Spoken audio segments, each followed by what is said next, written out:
Hey everybody, it's Emily the Crazy Worm Lady.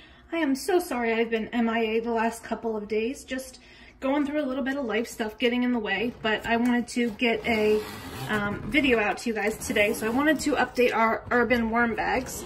So I'm going to start with the version 2. And I wanted to see how the worms were getting along in here. I'm a little concerned it may have dried out a bit because I have not been poking my head in here the way I should. So I'm gonna get my lovely lamp in here because I can't seem to get my new setup working right. I'm still waiting on a piece they're sending me that was missing. So anyway, let's get down here and see. This is where we fed last, although I'm pretty certain most of the food will be gone. But it's looking really, really nice. I mean, look at these castings right below the surface. It's nothing but castings in here, which is absolutely fantastic. I'm really, really pleased with that. Not a whole lot of worms, quite honestly. They probably just kind of spread themselves out a bit, but it does look good, and I do think I'll add a little bit of food today. I don't think I'm going to feed the version 1 because I'm going to transfer it into one of my version 2s. And so I want to let it pretty much finish composting, and then I will pull off the top layer, and that will end up going into the top. But then the bottom material I'm just going to kind of dump in mixed, but I want to do the best I can to preserve kind of the level of compost at the bottom of the new bin that I'll be making so that we don't end up getting a lot of unprocessed material. But as you can see in here, the worms are all spread throughout, and I'm sure they're hungry. So let me get a little something together. We'll feed these guys, and then we will take a peek in version 1, which we won't be feeding, but just to see how it's getting along. Okay guys, so I didn't have anything thawed, so I laid down large pieces of newspaper.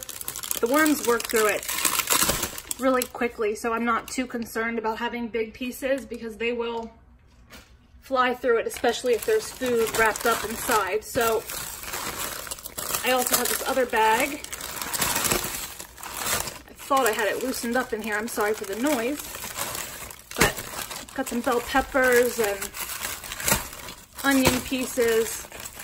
But these are all things that worms like, so I think they'll do fine with it.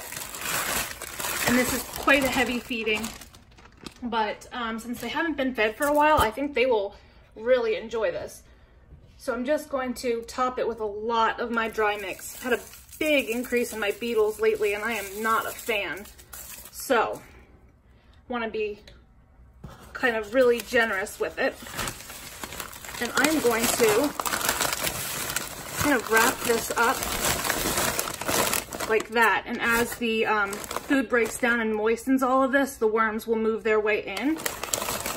I'm going to try to close these sides up a little bit so that it won't attract too many bugs. But with the bin being closed, pretty much whatever's in the bin isn't going anywhere, but just trying to control these bug numbers. So then I'm just going to take, thought I was going to take one of these bottom pieces and just lay it across the top as well. That will keep the condensation in so that the worms can work through the food. So that's going to be it for this bin. Let's hop over and take a look at version 1. Okay, so here we are with the urban worm bag, the first version that's going to be moved into the second version. And they're still working on this avocado, and there are so many springtails. And those white little bugs on there, those are, or little worm looking things, those are potworms. For some reason, I've always found that the potworms love avocado. I'm not really sure why.